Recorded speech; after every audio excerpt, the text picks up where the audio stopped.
Welcome to Off Panel.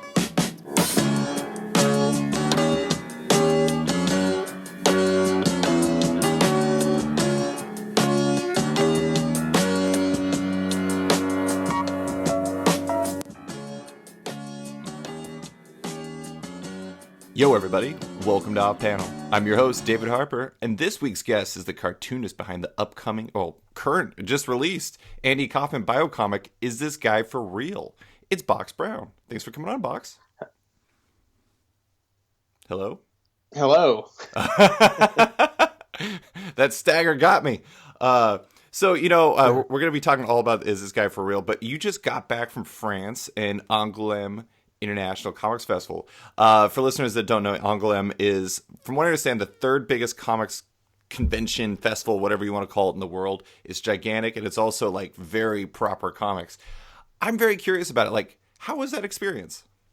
Oh, it's fantastic. I mean, it's like, San Diego Comic-Con if there was, but no superheroes, no video games, like no networks or no video, no movies, none of that. Like no superheroes at all. It's like just, what we would call like indie comics or I don't know what else. What else do you call those type of comics? Art comics, kind of, but not even that. I mean, it's just not superhero stuff, right?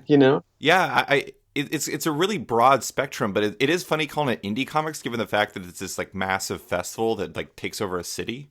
Yeah, and it's massively mainstream. Like all the stuff that happens there, like makes news. Like who's the president of Angoulême next year? Like that's like national news. Right. Like it's it's like the way the news. There's news that comes out of like San Diego Comic-Con, but it'll be like, there's a new fucking season of Game of Thrones or something. A new trailer dropped. Yeah. At Comic-Con, it'll be like, no, Richard Corbin is the president of Angoulême next year. Like, that's what makes national news. It's the comics that makes the news. It's like Hall H is a Naoki Urasawa exhibit, which yes. which I'm totally into. I saw that they had that, and I was like, oh man, I pretty much always wish I was in France, but that really made me want to be in France.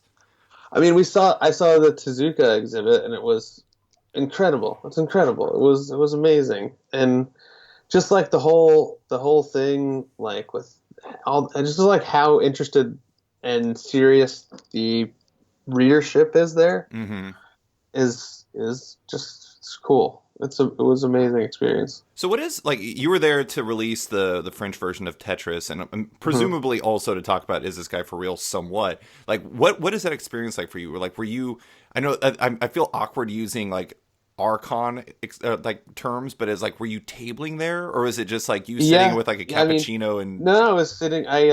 My publishers had a booth, and I was signing with them, and it's like the signing. Doing dedications. It's different because it's the French expect you to the audience, they really want a nice drawing in their book. Like one of the reasons they're buying the book is to get like this original piece of art by the artist, which is different than here where you're just like signing the book and maybe doing a little doodle. Like there, it's like about the drawing, like that's one of the reasons why people come, is to meet the artist and to get the drawing. But in the same way that collectors go to a superhero con and they really want to get the artist to draw on their, to do a sketch for them or something like that. Yeah, it's very much like that, but it's just part of the signing and buying of the book process. So you're doing a lot of that. So like it's doing 3 hours of drawing it's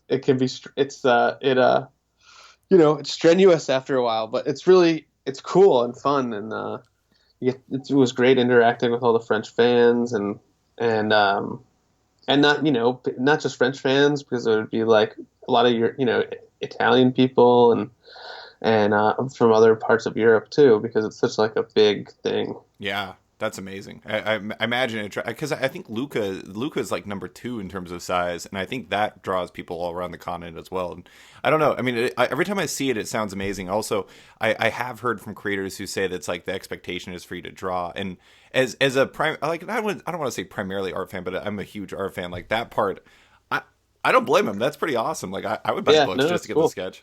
Yeah, I mean, like I practiced before I left. I like had a couple, like three go-to drawings. Yeah, It's because like if say it's like two people, one in a row, you don't want to give them the exact same drawing. yeah. They want it to feel like it's like a spontaneous thing for them. Mm-hmm. So you have to have a couple in your Repertoire. ready.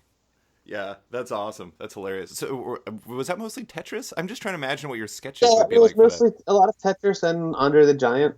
Mm, Um, but it's interesting because like pro wrestling is not popular in France really. right. So Andre the Giant is not super well known in France, except only through the Princess Bride they know him, but like not really from pro wrestling, um, which is funny because he's from France, Right. but like it's not as big there. But people are interested in it though. As a comic, they're just like, wow, what's this? That's like it's just it's different I think than the American market in that way. For It's like sure. people are like, wow. They just understand the concept of like, oh, it's a comic. Oh, it's a biography, but it's a comic. Like, there's not like, there's no like, there's less of a barrier to entry or something. No, totally. I mean, I do think part of it comes to the fact that it's like, like the album market is a lot different than ours, and it has like it isn't so strictly focused on one subject so much, and it's Sure. like having something outside of that like makes it more accepting. Like for example, like the reason why we're here to talk is this guy for real, your biocomic about comedian Andy Kaufman. Like that, I bought that in my comic shop this week, and I mean, it's like surrounded by like copies of like Deadpool and like I don't know, Yeah. varying other like superhero comics and everything like that. But it's out now in comic shops. It will be released, I believe, in bookstores by the time this airs. So I have to ask, like, I'm kind of curious about like the mindset, like as things are being released, and as things are about to be released. Like, how are you feeling? Like, what's your buildup of emotions like around that normally? Does that get to you at all? I mean, I like had put it completely out of my mind for a long time because I was like just preparing for my trip to France and like just that was like a as I'm being away from my family for a week and stuff, and like it's just a lot to prepare for, Mm-hmm. and just like I had a lot of stuff to get ready for here, like make sure like we had childcare and all this other stuff, and so that like took up a lot of energy, and then like I was also working on a short comic, for this anthology that I wanted to get done before I left for France, so I was just like super focused on all those things, and then while I was signing books in France, someone was like, "Well, what are you working on next?" I'm like, "Well, oh yeah, I have a book coming out like when I get home. It's gonna be out."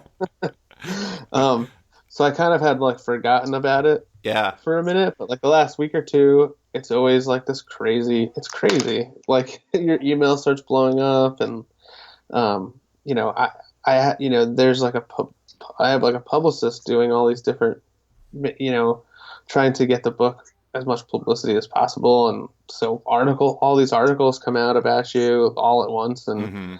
it's weird. It's hard. I try not to read them, Right. um, but it's hard not to just like check it out or whatever. Um, so I don't know. It is. It's really weird doing all that stuff. The thing that because the thing that I think a lot of people don't realize is like for like first second books, I think all of them have been done for at least 6 months before they're released. So it's like Yeah, it's usually like a year. yeah, So yeah, I finished the Andy Kaufman book. Yeah, it was a long time ago now. I've already actually like pretty much finished another book since I finished the Andy Kaufman book. So it's like you have to revisit your own stuff before you go on tour because you have to talk about it and everything, and you have to like remember what it was like and be like, oh yeah, and like go back over your materials and things like that so you can discuss it. yeah. So you can remember it properly as well. Yeah, like I forget, like I haven't even read it, and I mean, now I have, but like before this week, I hadn't even looked at it in a long time. I think it was like it might have been Faith Erin Hicks that I was talking to, where she was just I mentioned like the Nameless City, and she's like, "Oh, is that out now?" And I'm like, "No, no, it comes out soon." She's like, "Okay, I wasn't sure," and I'm just like, Yeah, I think it's really funny. It's just like we all are like, "Oh, they must be so hyped about this," and they're like, "Wait a second, they've been done since 2016." it is really exciting, and you do get like excited about it, but Sure.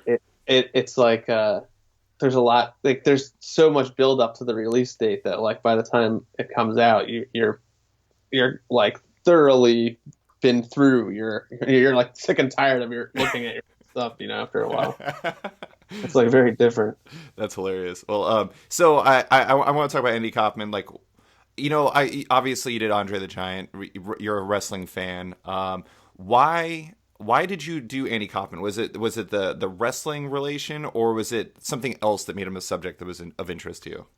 I really wanted to do something on a comedian.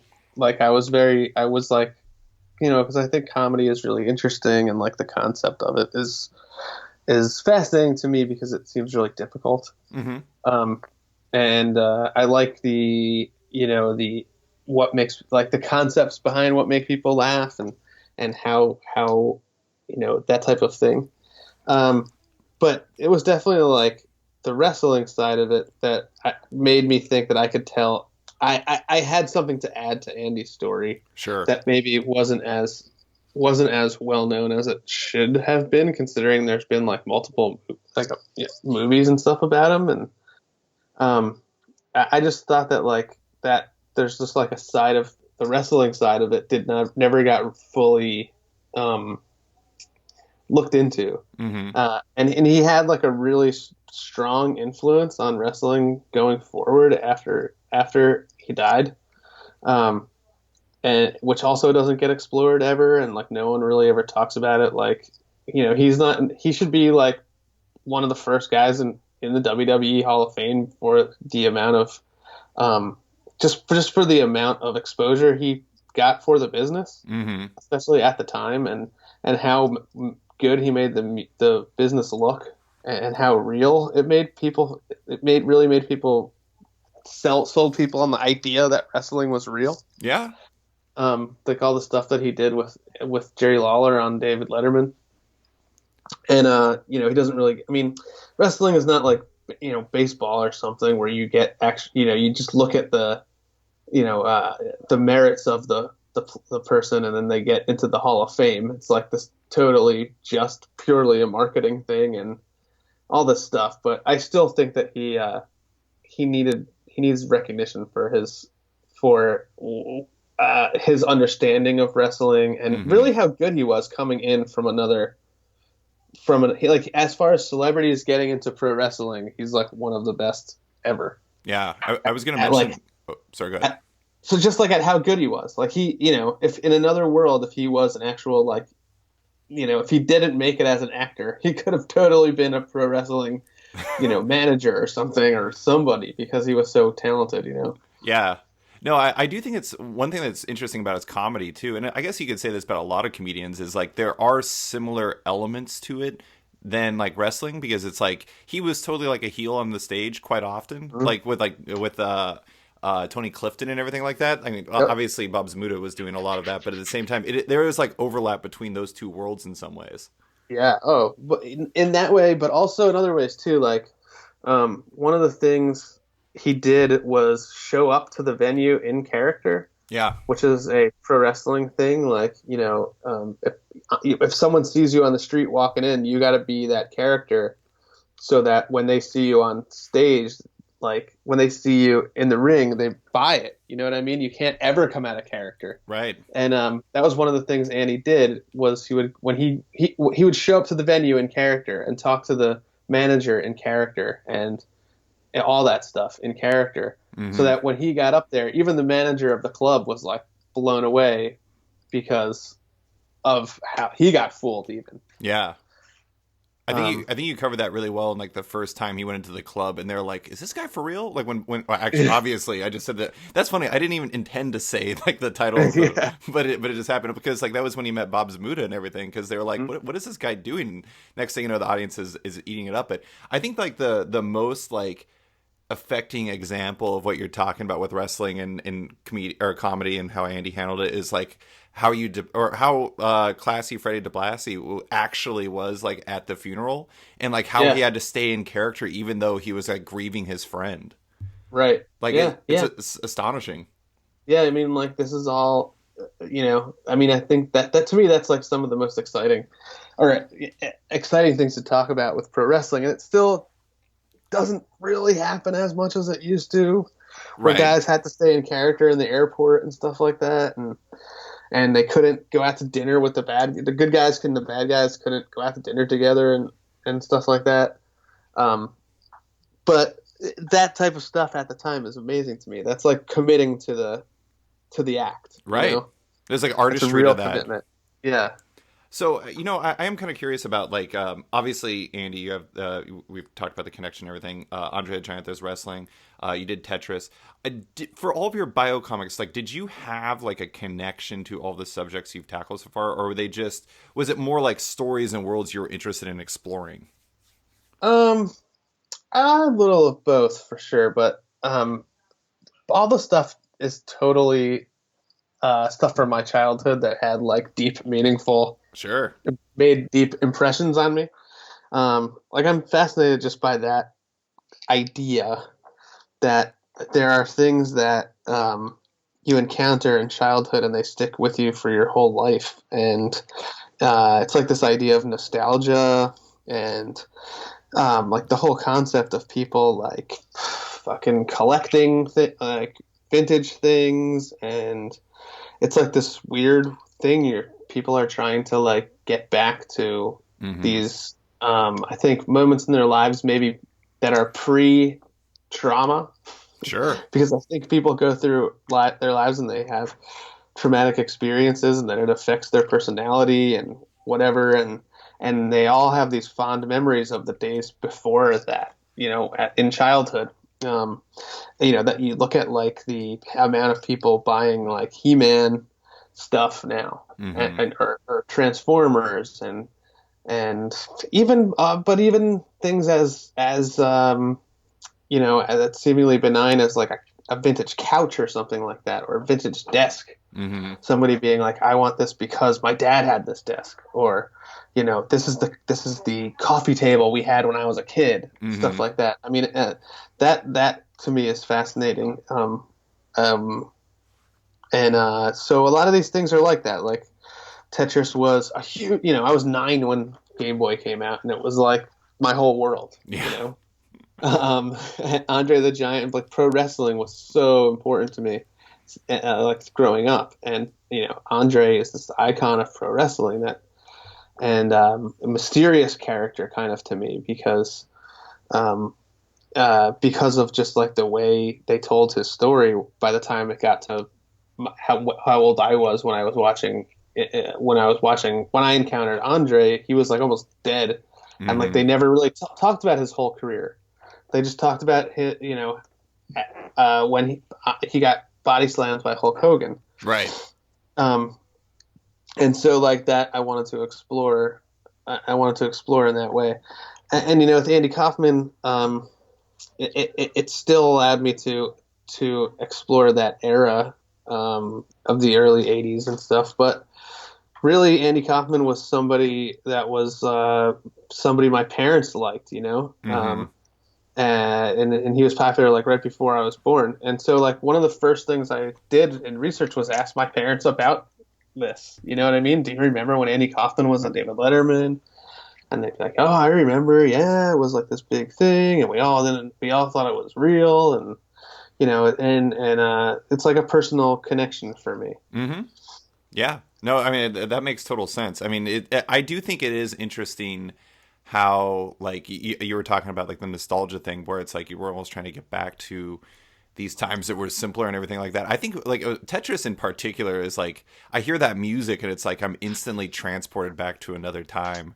Yeah. And like the funny thing about Tetris too, and I think you can say the same thing for all these or all these people, is that like they were so larger than life in a lot of ways. Like Tetris was such a weird thing because it was a game that like everybody played. I remember my mom played it. Like she Yeah. was Yeah. obsessed with that. She also loved Dr. Mario. Those were like the two games that she played. Right. But it was kind of interesting because like these three things were like, in some ways it was like they were fascinating characters or people or things in time because they themselves weren't interested. They all kind of seemed like they weren't interested in becoming commercialized super hits. They were more interested in what they were doing. Like the Tetris story was interesting because it was literally built during communism, so the guy was just doing it because he wanted to do it, and he may Yeah. never have made any money for it.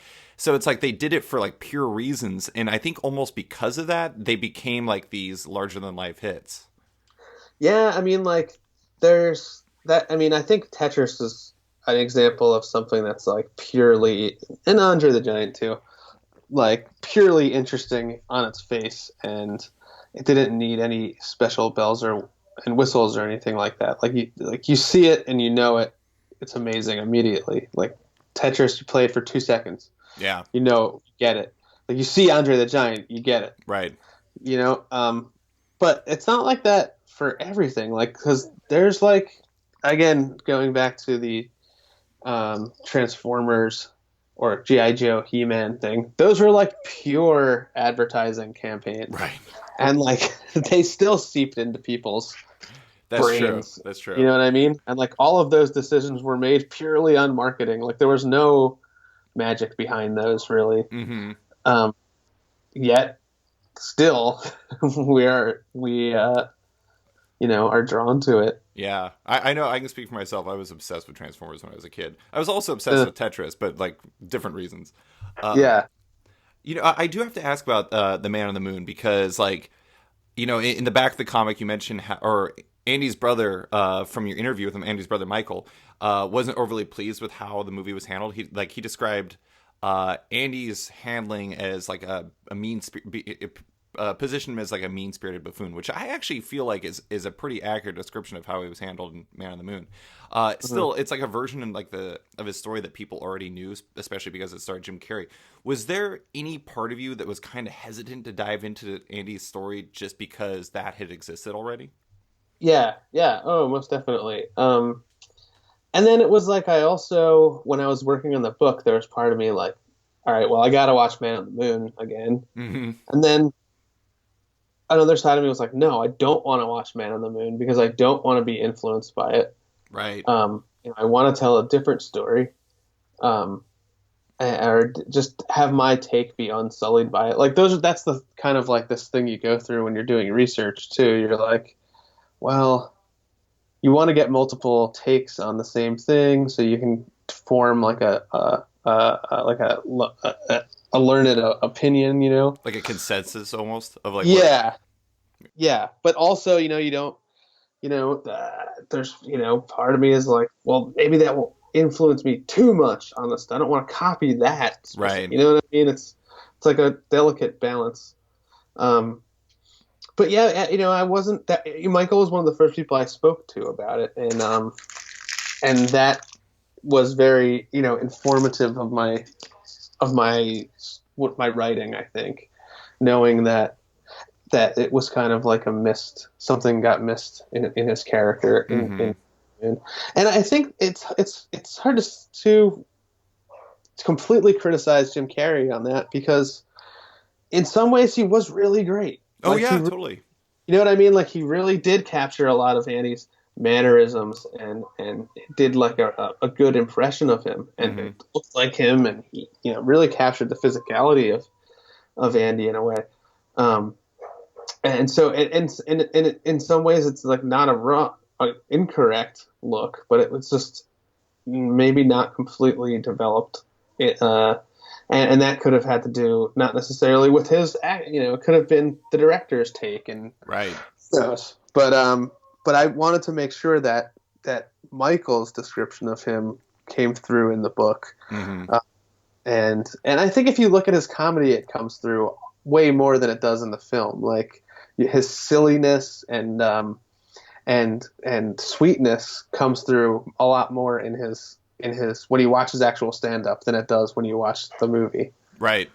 Well, and also like I do think that like if you make like the David Letterman appearance a huge part of like the narrative and everything like that, rather than like the one thing I thought that was really smart that you did that the movie didn't do, but also really couldn't do. Like I actually like Man on the Moon for different reasons. But at the same time, it's like it couldn't tell Jerry Lawler's story, and you could tell the parallel story of Jerry Lawler, which allows you to kind of color the David Letterman appearance in a different way. And I think like that stuff plus like telling Annie's childhood and everything like that, I think like that stuff was really impactful and made the whole thing feel more cohesive for me at least.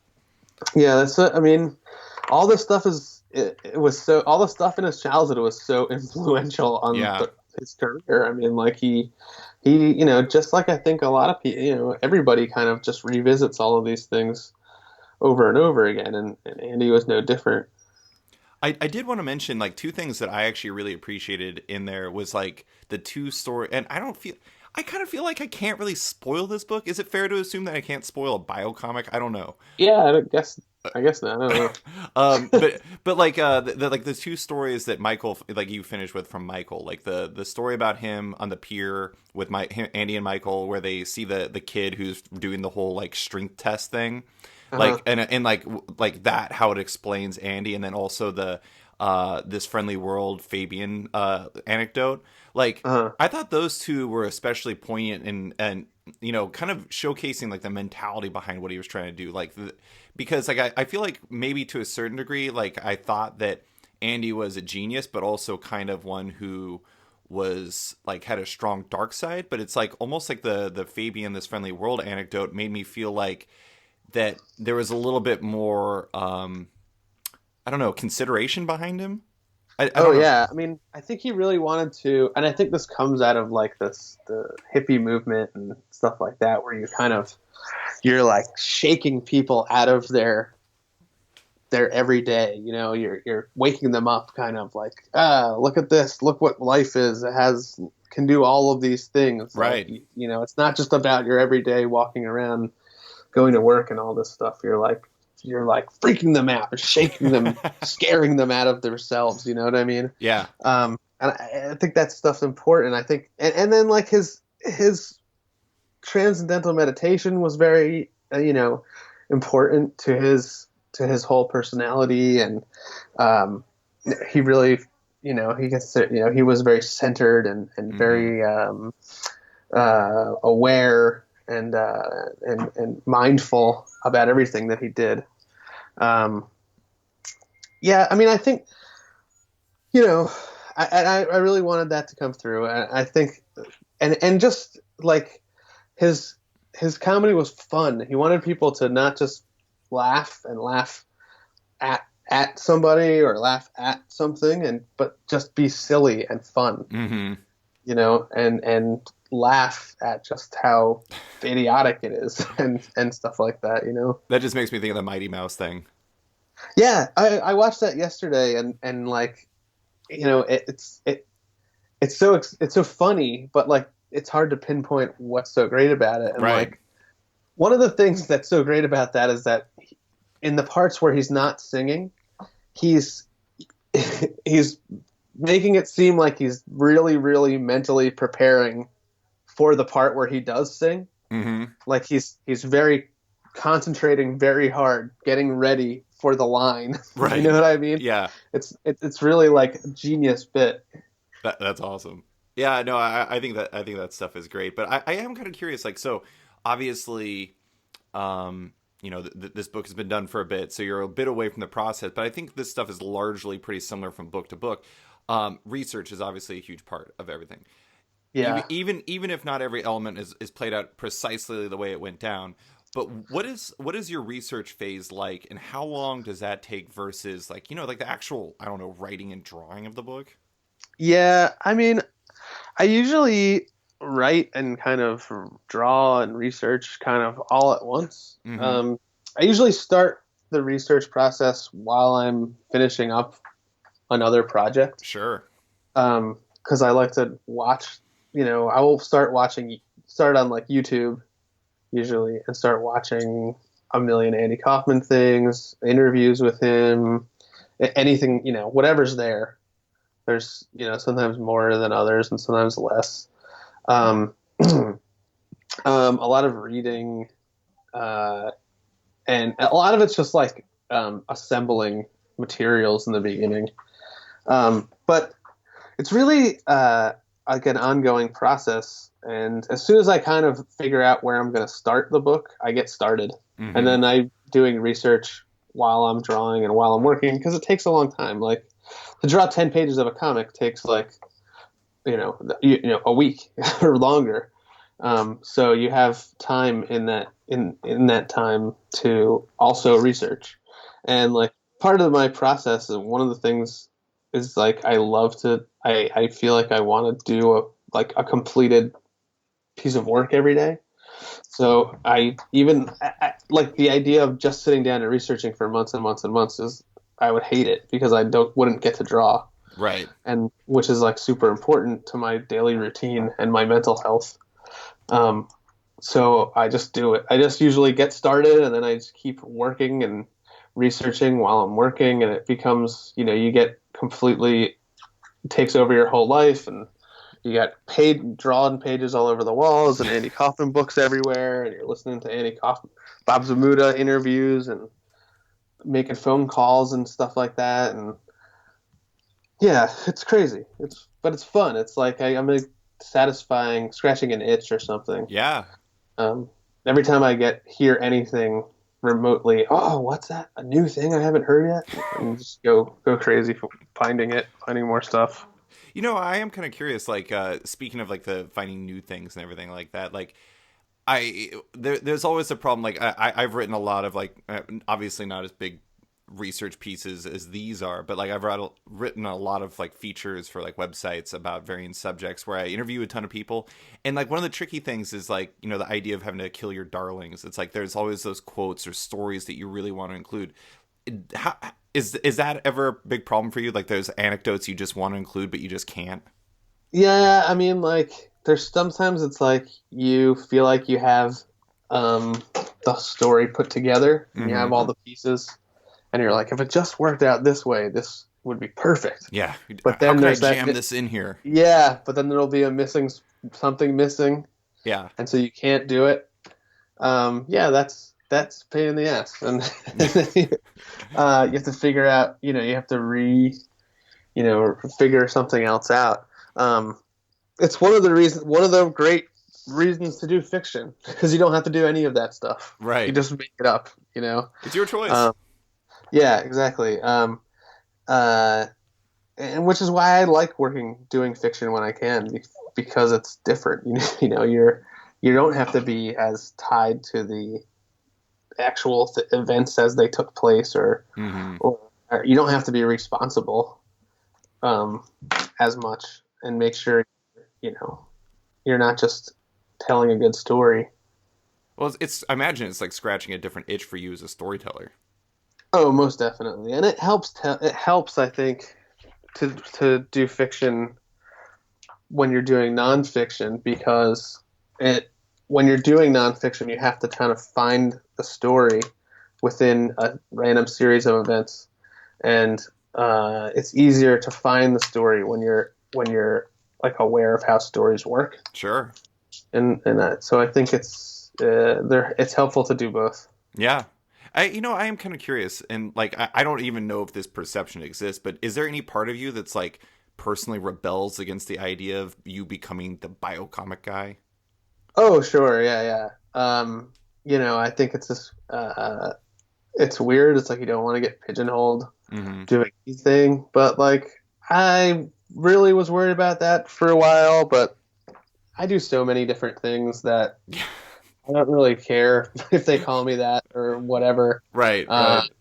Because like I've done so much other things. Like I started Retrofit Comics. Did publishing for a really long time. I've done all different types of comics. I did web comics. I did comics for newspapers. I did all kinds of stuff, like a million different things. Whole book of sci-fi comics, a million mini comics, and all kinds of stuff. So I wrote I was writing, WWE comics and Rugrats comics and stuff like that, and so whatever. I don't care. Yeah. Call it the bio at your own peril. Yeah, I mean it's ultimately like a perception thing anyways. It's like it's Yeah. it's basically saying that like you're this despite the fact there's evidence you're not. Or you're that in part.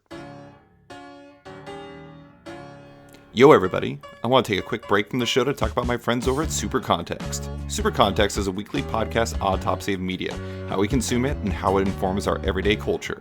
Each episode looks at research into the production and distribution of film, television, literature, music, or comics, even comics journalism in an episode I guested on, all while exploring how modern entertainment represents humanity and contributes to our collective identity. Fancy! Super Context is available on Apple Podcast, Overcast, Google Play, Stitcher, and other podcast platforms, as well as their landing page at supercontextpodcast.libsyn.com. And now, back to Off Panel.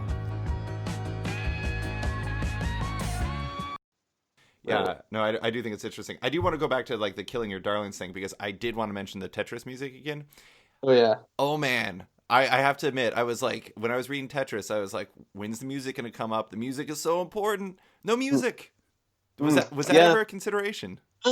Well, I mean, I think the story behind the music isn't all that exciting. Well, it's an old song. It's just an old song, yeah. It was one of the things they did to make the game feel more Russian to American audiences. 100%.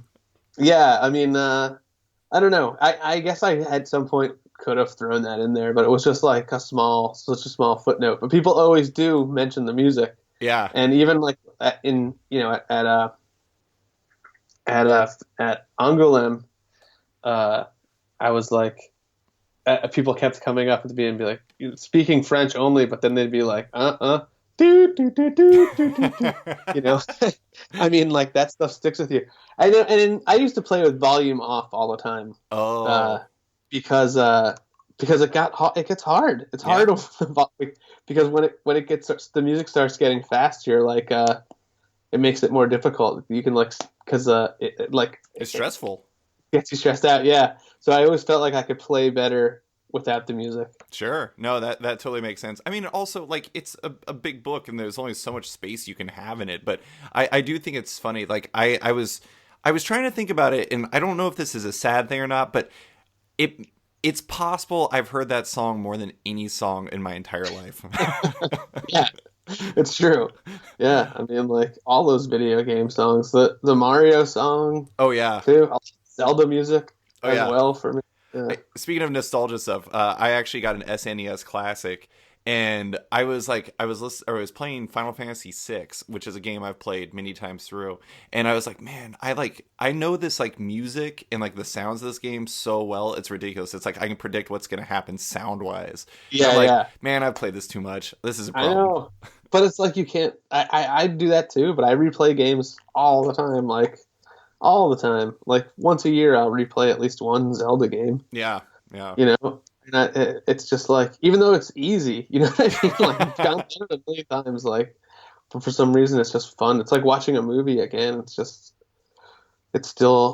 enjoyable anyway. Yeah, totally.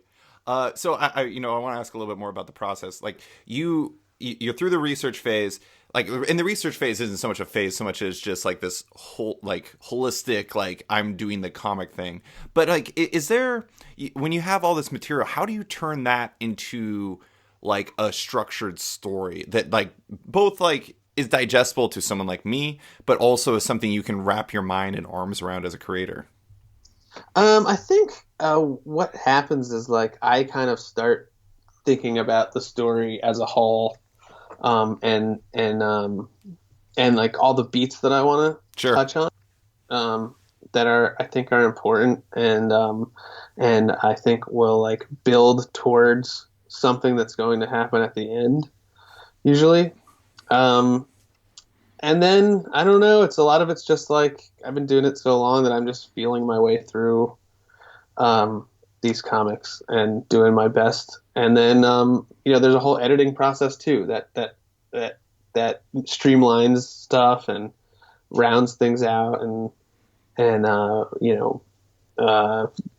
fixes the rough edges and stuff like that. Mm-hmm. So I always think of that while I'm working. If I feel like I'm not sure what to do with this part, blah blah blah, I'm just like, oh well, I'll just finish it and I'll fix it later. And then a lot of times, like later on, you can't even remember what the problem was that you're supposed to fix. So it's okay. So you work with First Second and Callista Brill. Like, how early on does she get involved? Like, when you're kind of structuring it, does she kind of give you notes or anything like that, or is it really like you get a Uh, draft done and then she comes in? I usually discuss it with her a little bit before I start and how I see the story, um, but not too in depth. And then she just lets me work. I just know that that's what I want to do and how I want to do it, and I don't mind going back and making editorial changes later, um, and adding and removing stuff. I'm like open to everything with that. I don't, at first maybe Mm-hmm. you're like, oh, every page is my baby and all this stuff, but now I'm just like, whatever. I know that there's an edit coming, and I know it's important, Mm-hmm. and I may have to rearrange tons of things and add all different stuff, and come up with creative solutions for all kinds of story, different issues and stuff like that.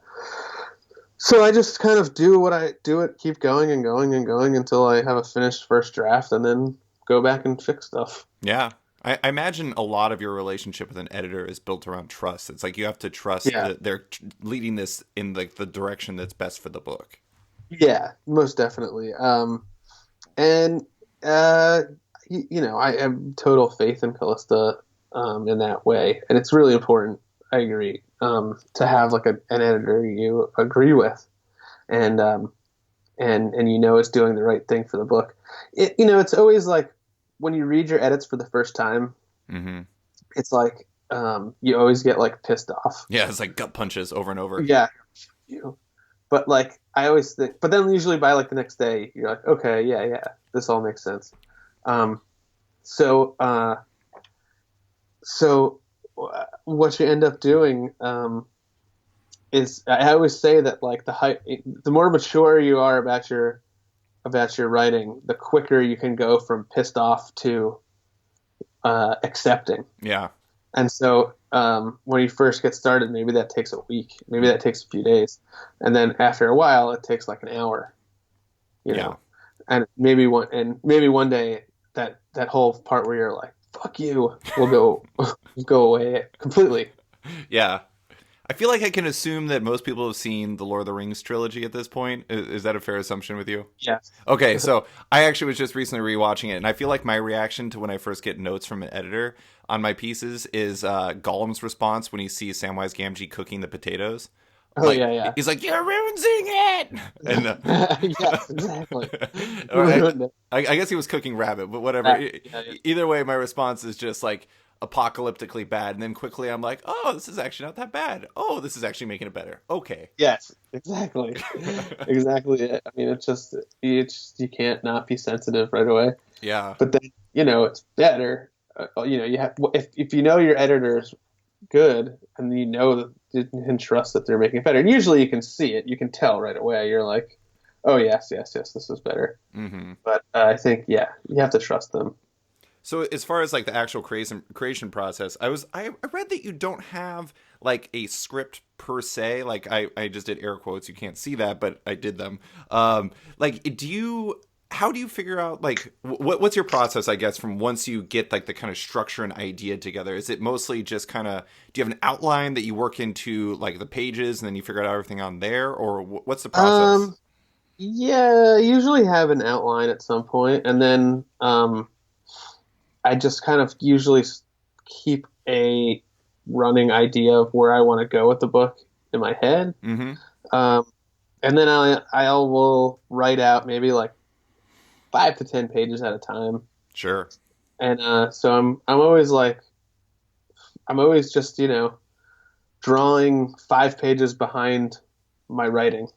so so because I can't really write more than 10 pages in a day. Mm-hmm. So what I usually do is I'll write 10 pages and then start drawing, and then either, take some time and write every day, or you know, or just when I draw until I run out of stuff to draw, and then go back and write a bunch, and then draw some more, and then it's just such a long process. Yeah. That you have plenty of time to rewrite and write later Mm-hmm. after you're drawing.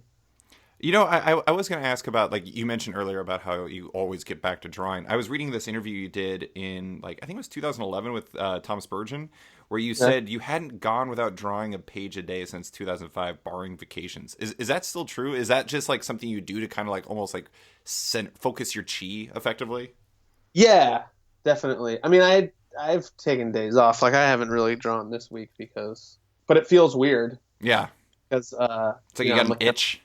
yeah, yeah. I always feel like I'm gonna forget how to draw a little, and then you kind of do you kind of do have to teach yourself how to draw every time you sit down and do it. Or Yeah. I do anyway.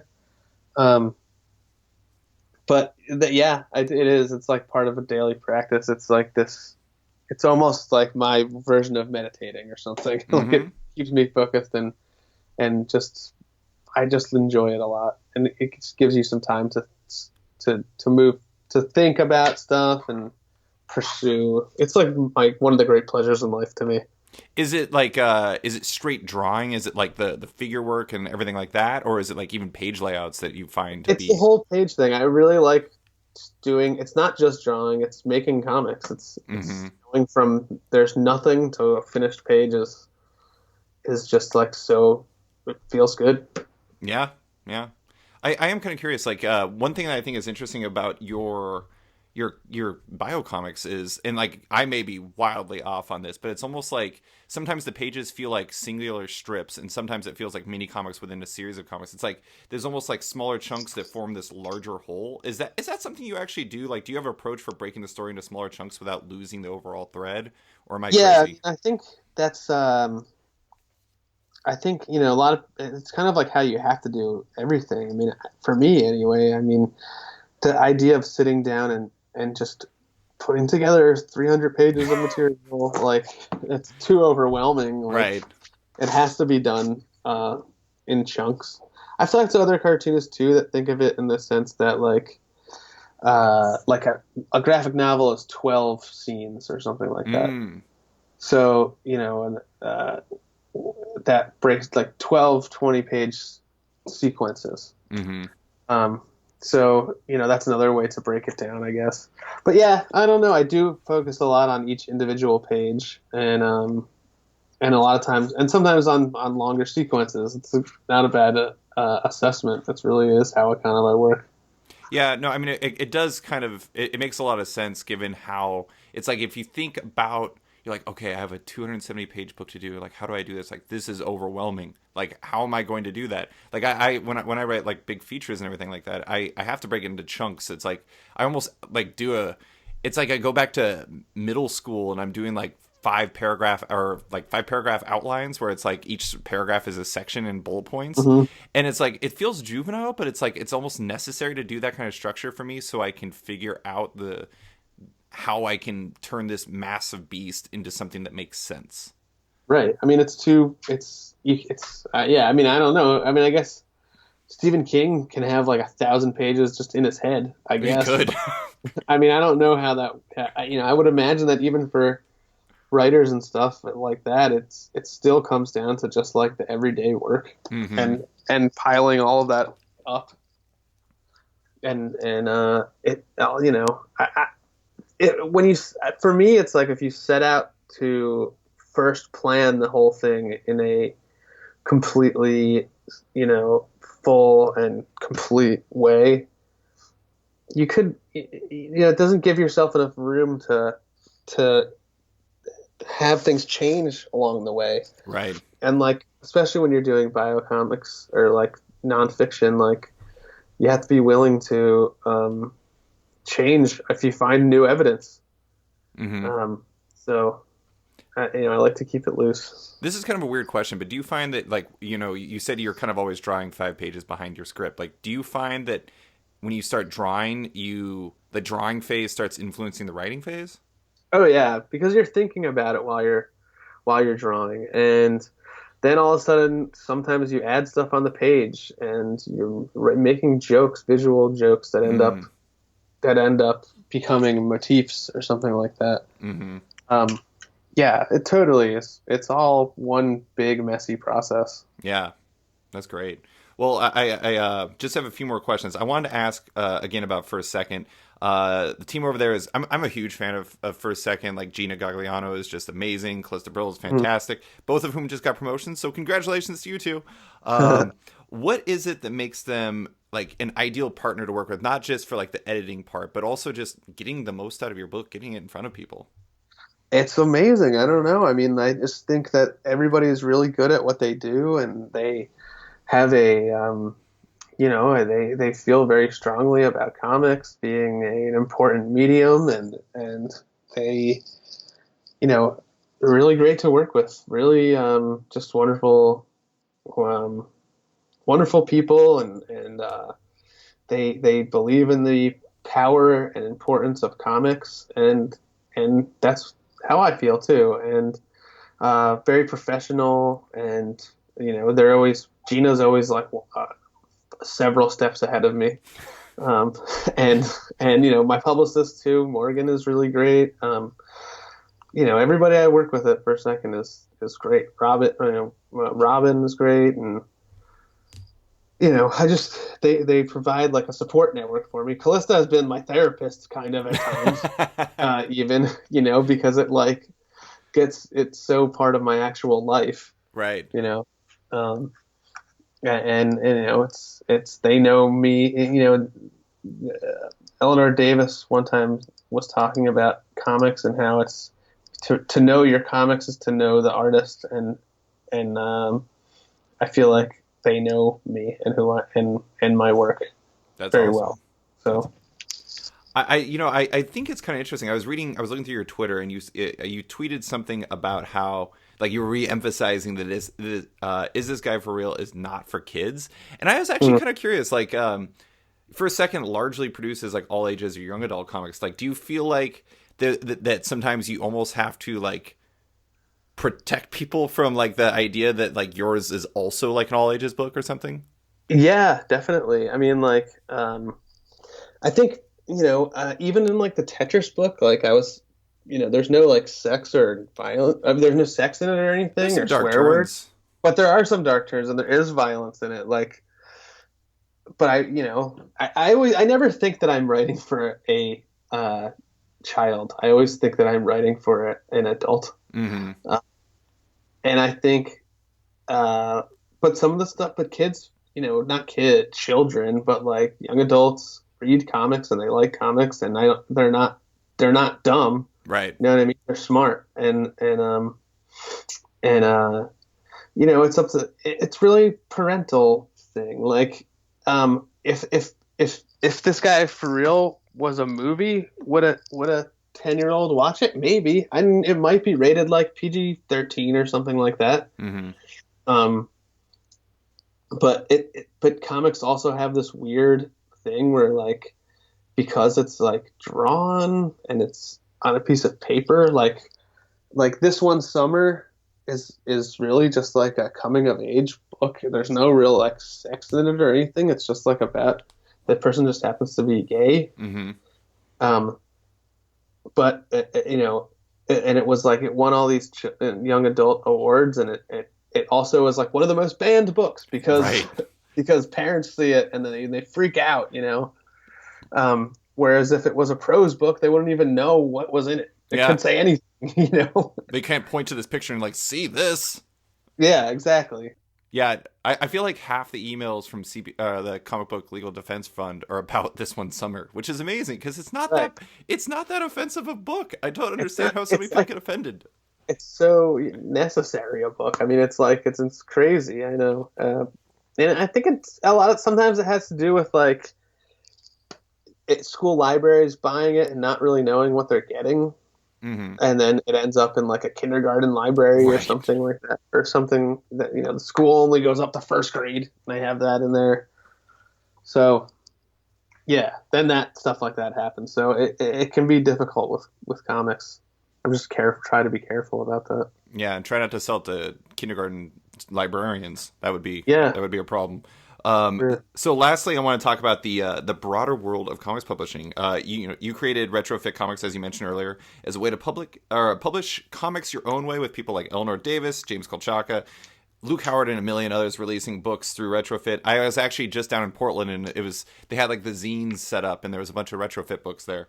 Anyways, but you've taken a step back because you're busy with your own books. But I'm curious, like the method and like variations of like how of Retrofit have been kind of almost like adapted a lot more as almost a way around like the traditional direct market. Like one thing I really like is how Charles Forsman kind of like serializes his books through Patreon before releasing them in the larger form. Like I think that's great. Like I think that's super cool. Like for you as a fan of comics, is it cool to see more opportunity arising for people to get their comics out to readers without having to rely on specific structures that may not allow them to do what they want to do?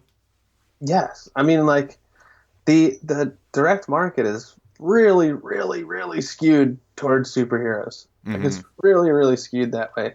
So if you were relying only on getting your comics to people through Diamond, let's say, that would, you'd hit like 10% of your possible audience, Right.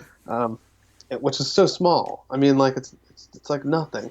You have to get your stuff out there in all different ways, and it's awesome now. It's like the whole Patreon thing is really great. I think there's plenty of ways to support artists, and there's a lot of different ways to get your work out there. Kickstarter and all this stuff. If we were like France, maybe we wouldn't need all these other distribution methods, because there's an enormous learned audience that's seeking all this stuff out. Here, it's growing it's growing, but it's not where they are. So it's up to the individual creator to help spread to be their own ambassador to comics, and every person is their own ambassador, and for every person you bring into the fold, you're helping everybody out, because if they're finding you, they might find somebody else, and you can point them in the direction of other stuff like that. But it's all like this grassroots stuff. You have to do it yourself, because there's just the market is so heavily weighted on one side. Yeah, I mean it is really interesting seeing how like so many people rise from like mini comics or like from web comics or everything like that. It's like some of the biggest names in kids comics these days. Like Raina Telgemeier started off doing her own books like as like little zines, if I remember correctly, and then like Kazu Kibuishi was doing Copper as a web comic, and like before jumping into like Flight and everything. And I think that it's really great seeing that, because like things like Kickstarter and Patreon and everything like that afford people the opportunity not just to be able to produce their work, but also make money off of it if they can develop a fandom for it. And I think that's awesome. Like I love being able to back Kickstarters, and sometimes obviously they don't necessarily always work out in a timely fashion, but at the same time, like if it ends up in a good comic, I'm more than happy with it. But it's interesting. Yeah, no, it's good. It's good. It's better now maybe than it has ever been before. Yeah. In a weird way. The comics market and the graphic novels market is on the rise and has been for a while. So that to me is positive. And I feel like it still has a long way to go. Yeah. I was going to ask you about that. I mean, like I always hate using this phrase, but comics are like in a place of disruption these days. Like the format and delivery methods are really kind of like evolving and kind of shaking themselves out. Like there's some people who think that like monthly floppy comics are going to die, and then like graphic novels are going to be like the only thing. But like this is a big question, and that's why it'll be the last question, but how do you view this playing out? Do you think it's like going to keep being pretty splintered, because like in the same way that everything else is splintered these days, or do you think comics will kind of settle on something? I don't really know how Marvel and DC what they're gonna do. I don't know how they're gonna really survive. I mean, they've dominated the market for a long time, and they have the most eyes on their work as they ever possibly can, yet their sales are going down. Right. So I think that is a content problem for them. I think they invested so too heavily in these a lot of stupid things and haven't diversified their market. I mean, imagine like a movie company that's still only making westerns. Like, it doesn't make sense. Like, you couldn't do it. Doesn't last forever, man. Like, you have to diversify. Like, there's Right. other ways to tell stories, and there's other, like, they're just stupid to me. I mean, it's stupid not to look at the graphic novel market and see it growing and growing and growing, and you're a comic company and you don't even care to try to get involved. Like, they have so much money. Marvel could set up an imprint that's not superhero, different genres, all different stuff, and put out different things, but they're not. You know, Yeah. it's like, oil companies not diversifying into renewable energies. It's like, do you not see? It's like there's a train coming and you're in the way, and you can either get on or you're gonna get run over. You know what I mean? Like, and they're just resting on their laurels. Well, Uh, I think the thing that gets me more for them, for Marvel and DC, is less like the diversifying subject matter and more like not leaning into the trade and graphic novel boom and like having like a parallel line that's like reflective of what they're doing in the movies. I mean, it just seems like a really easy way to lose money, or not yeah, lose money, but not make money at the same time. yeah. No, it's dumb. I mean, it doesn't make any sense to me. It's just, you're a waste of potential. Right. Um, but I don't know. These are like basically monopolistic corporations. Mm-hmm. It's Disney, right? I mean, Right. like, for crying out loud. So, but who knows? But then Disney also does have their hand in the graphic novel market. So who knows? Yeah, no, I mean it'll be interesting to see what pans out, but it is kind of funny because it's like you look at like the book scan numbers every year, and it's like the number one publisher isn't Marvel or DC, it's graphics. It's Yeah, it's like you see like Viz is up there. You have like First Second. You have all these publishers that are doing great things, and like they're like the growing market is reflective of like the next generation, and it's exciting, but it'll be interesting to see how everything else pans out. yeah, yeah. I mean, we'll see. Yeah, It's the Wild West, man. but hopefully not too many westerns. Yeah. Box, that's all I have for you. Thank you so much for coming on to Awesome. chat. I really appreciate it. Yeah, thanks for having me. It was a good talk.